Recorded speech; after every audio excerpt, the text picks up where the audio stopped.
In reading the Bhagavad Gita, many of you in Western countries may have felt astonished that the second chapter, wherein Sri Krishna Arjuna, a coward because of his refusal to fight or offer resistance on account of his adversaries being his friends and relatives, making the clear that non-resistance was the highest ideal of life.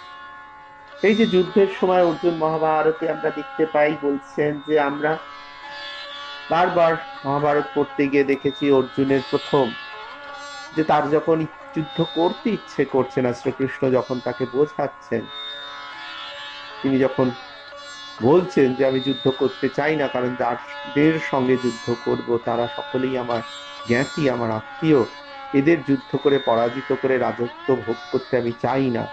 তখন অর্জুনের এই যে ক্লীবত্ব, সেখান থেকে তাকে বীর রসে স্নাত করতে শ্রীকৃষ্ণ যে লেসন দিচ্ছেন, this is a great lesson for us all to learn that in all matters the two extremes are alike.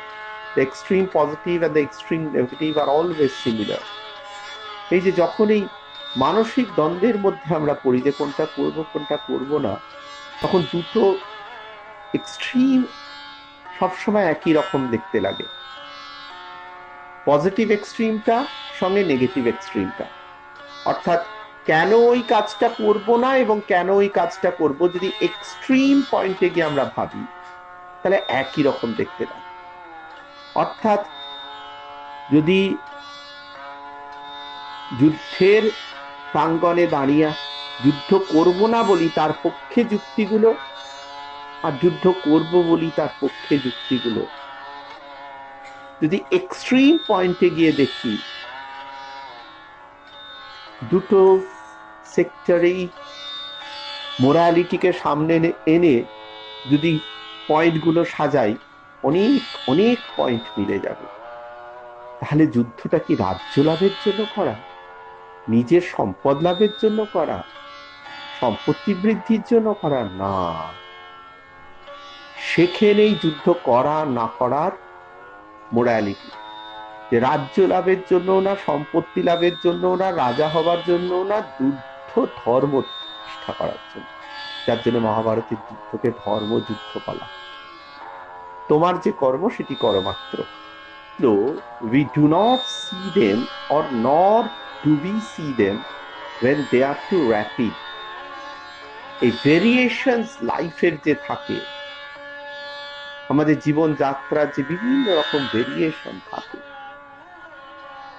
কখনো সুখে আছি কখনো দুঃখে আছি, এই যে সুখে দুঃখের মধ্যে দিয়ে চলা, এখান থেকে বার করবে কে? গুরু। অর্জুনকেও বার করেছিলেন এই দ্বন্দ্ব থেকে গুরু শ্রীকৃষ্ণ। আপনাকে আমাকে বার করবে কে? গুরু। এই সদ্গুরুর সন্ধান করতে হবে। মাকে বলা হয় মহাগুরু, এবং মাকে সেবা করা, মাকে যত্ন করা, মার দিকে নজর দেওয়া, সেটা গুরু সেবা তুল্য। বলা হয় বাবা মা গুরু তিনজনে যদি দাঁড়িয়ে থাকে, তাকে কোথায় প্রথম প্রণাম করব? প্রথম প্রণাম মাকে। বাবা এবং গুরুর আগেও প্রথম প্রণাম মাকে। ঠাকুর ঘরে আর কাউকে প্রণাম করা যায় না, প্রণাম করা যায় একমাত্র মাকে। ঈশ্বর দাঁড়িয়ে আছেন, মা দাঁড়িয়ে আছেন, কাকে প্রণাম করা যায়? প্রথম প্রণাম মাকে। তাই আমাদের বোধের জায়গায় যিনি প্রথম প্রদীপ জ্বালেন তিনি হচ্ছেন মা। তাই মাকে যদি গুরু মেনে আপনি পুজো করেন তবুও হবে, সিদ্ধি হবে। জীবন চয়ন মনন কে যদি গ্রহণ করতে পারে, মাতৃদেব ভব, তাই মা যতক্ষণ আপনার সঙ্গে আছেন তখন মা মানব দেহ ঈশ্বরের প্রতিনিধি হিসাবে আমার সঙ্গে আছেন। মা যখন মানব দেহ আপনার সঙ্গে নেই, তখন ঈশ্বরের মিলিতভাবে মা আপনার কাছে সূক্ষ্ম দেহে আছে। তাই যখন সবচেয়ে সমস্যায় পড়া যায়, সবচেয়ে বিপদে পড়া যায়, যখন সবচেয়ে বড় দ্বন্দ্বে জীবনে পড়া যায়, তখন কোনটা ঠিক কোনটা ভুল জিজ্ঞেস করার জন্য সবচেয়ে গ্রহণযোগ্য ব্যক্তিত্ব হলেন, গুরু হলেন মা। খুব নিস্তব্ধে মন স্থির করে মায়ের সামনে বসুন, মাকে জিজ্ঞাসা করুন যে কোনটা ঠিক কোনটা ভুল। মা যদি দেহে আপনার সঙ্গে থাকে, নিজে যেটা বলে দেন সেটা করুন। আর মা যদি তখন দেহে আপনার সঙ্গে না থাকে, সূক্ষ্ম দেহে আপনার সঙ্গে থাকে, তাহলে ধ্যানে তার সঙ্গে প্রার্থনায় যুক্ত হন, জিজ্ঞাসা করুন কোনটা করবেন কোনটা করবেন না। মন স্থির করে তার পুজোয় বসুন, মাই বলে দেবে। The idea of Karma Yoga, the Karma Yogi is the man who understands that the highest ideal is non-resistance, and who also knows that this non-resistance is the highest manifestation of power in actual possession, and also what is called the resisting of evil is but a step on the way towards the manifestation of the highest power, namely non-resistance.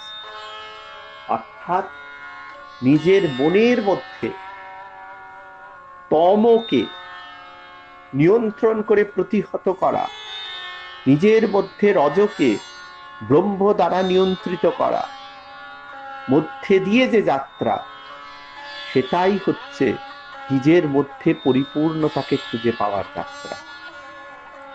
Before reaching this highest ideal, man's duty is to resist evil.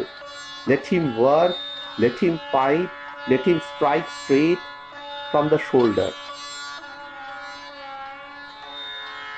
অর্থাৎ জীবনে আদর্শটিকে সামনে রেখে যদি কেউ এগোতে চায়, সে লক্ষ্যভ্রষ্ট হবে না। আর যদি আদর্শটিকে সামনে রেখে এগোতে সে না চায়, স্বার্থটিকে সামনে রেখে এগোতে চায়, সে দেখবেন প্রতিদিন তার মত পরিবর্তন হচ্ছে, যাওয়া আসা স্রোতে ভাসার মতো। তাই সেটা শুধু যাওয়া আসা স্রোতে ভাসা না করে আদর্শ, নিজের জীবনের আদর্শ, অর্থাৎ সেই আদর্শকে ভগবানের সঙ্গে বাঁধতে হবে। ভগবানহীন আদর্শ না, ভগবানকে যুক্ত করে আদর্শকে স্থির করতে হবে। ভগবান থেকে মুক্ত হয়ে আদর্শ স্থির নয়। ভগবানকে আদর্শের সঙ্গে যুক্ত করা, সেই আদর্শকে কর্মের সঙ্গে যুক্ত করা, নিজেকে আদর্শ এবং কর্মের সঙ্গে যুক্ত করে ভগবানকে যুক্ত করা, তাহলেই সেটা স্বার্থযুক্ত কর্ম থেকে বিমুক্ত হয়ে স্বার্থমুক্ত কর্ম হয়ে কর্মযোগের তুল্য হয়ে যায়। তখন if you desire wealth and know at the same time that the whole world regards him who aims at wealth as a very wicked man, you perhaps will not dare to plunge into the struggle for wealth, yet your mind will be running day and night after money. দেখবেন কলিযুগে সকলেই মানুষের গুরুত্ব অনুধাবন করতে চায় তার অর্থ শক্তির উপর ভিত্তি করে। যে খুব অর্থবান সে খুব গুরুত্বপূর্ণ, তার সামনে সবাই তার জয়ধ্বনি করে। রাজশক্তি আছে, অর্থ শক্তি আছে, জয়ধ্বনি না করে আর উপায় কি আছে? কিন্তু তার আড়ালে সকলেই তার নিন্দে করে।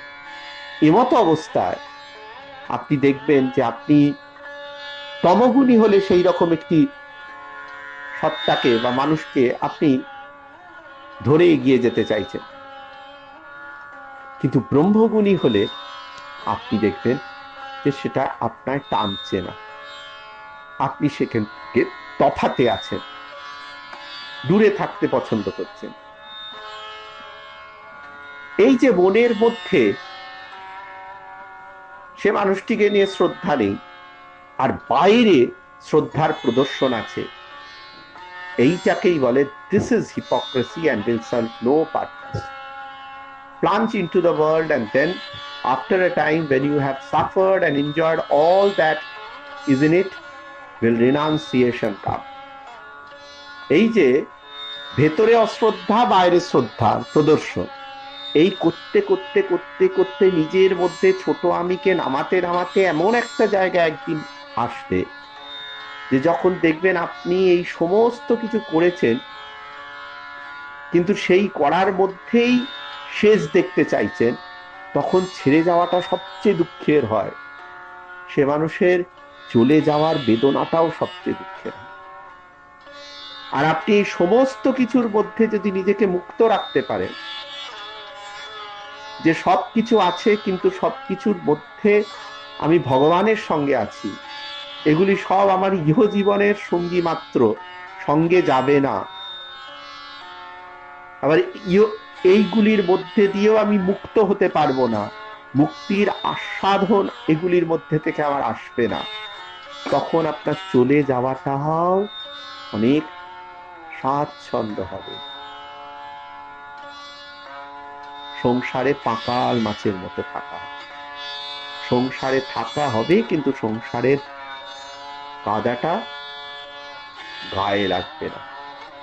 সেই থাকার মধ্যে plunge into the world, and then after a time when you have suffered and enjoyed, তারপরে কি? renunciation comes. যখন এগুলোর মধ্যে সেই চিরন্তন শান্তি আপনি খুঁজে পাবেন না, তখনই বৈরাগ্য আসে। আর যদি সেই চিরন্তন শান্তি খোঁজার ইচ্ছাই নিজের মধ্যে না থাকে, তাহলে তো নিজেই পরীক্ষিতভাবে প্রমাণ হয়ে যাচ্ছে যে সেই মানুষটি তমোগুণী। এই যে ভালো হবার ইচ্ছে, ঈশ্বরকে পাবার ইচ্ছে, তার সঙ্গে যুক্ত হবার ইচ্ছে, এটুকুনো যদি না থাকে, তাহলে নির্দ্বিধায় আপনি দেখবেন সে মানুষটি তমোগুণী। ঈশ্বরের সঙ্গে যুক্ত হবার ইচ্ছে নেই, তাকে পাওয়ারও ইচ্ছে নেই জীবন। So fulfill your desire of power and everything else, and after you have fulfilled the desire, you will come to a time when you will know that they are all very little things. But until you have fulfilled this desire, until you have passed through that activity, it is impossible for you to come the state of calmness and surrender to God. দেখুন, ভোগের পথ দিয়ে হেঁটে এসে ভোগ ত্যাগ করে ত্যাগী, এটা সাধারণের পথ। মহাত্মারা জন্ম থেকেই ত্যাগী হন। আর সাধারণ ভোগের মধ্যে দিয়ে হেঁটে তার মধ্যে কিছু নেই এই উপলব্ধি জাগ্রত হলে ত্যাগের পথে হাঁটে। তাই কর্মটিকে যখন আপনি ভোগের জন্য করবেন, সেটি কর্ম। কর্মটির মধ্যে দিয়ে আপনি যখন ত্যাগের আনন্দে সে কর্মটি করবেন, তখন কর্মযোগ। এইটা বুঝতে হবে, নালে কর্ম নিয়ে শুধু যাওয়া আসা হবে, শুধু স্রোতে ভাসা হবে।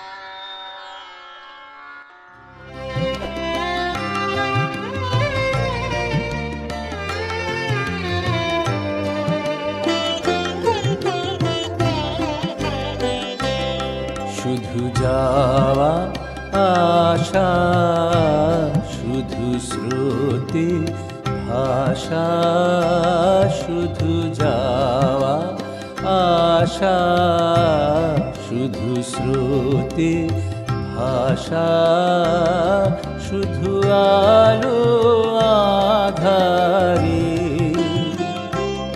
শুধু আলো আধারে কাঁদা হাসা, শুধু যাওয়া আশা, শুধু স্রোতে ভাষা, শুধু যাওয়া।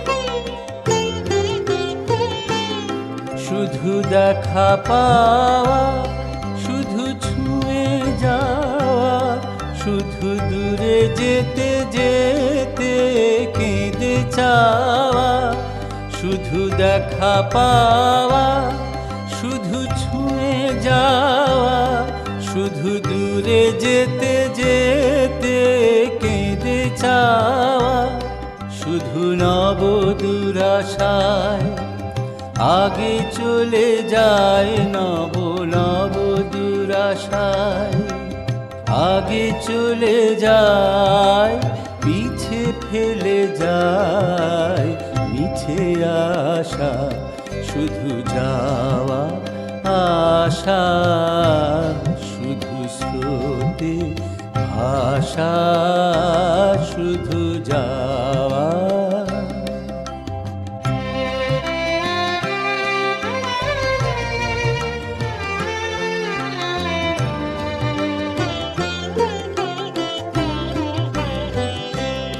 অশেষ বাসনা লয়ে ভাঙা বল, অশেষ বাসনা লয়ে ভাঙা বল, প্রাণপণ কাজে পায় ভাঙা ফল, ভাঙা তরি ধরে ভাসে পারাবারে, ভাঙা তরি ধরে ভাসে পারাবারে, ভাব কেঁদে মরে ভাঙা ভাষা, হৃদয়ে হৃদয়ে আধো পরিচয়, আধো খানি কথা সাঙ্গ নাহি হয়, হৃদয়ে হৃদয়ে আধো পরিচয়, আধো খানি কথা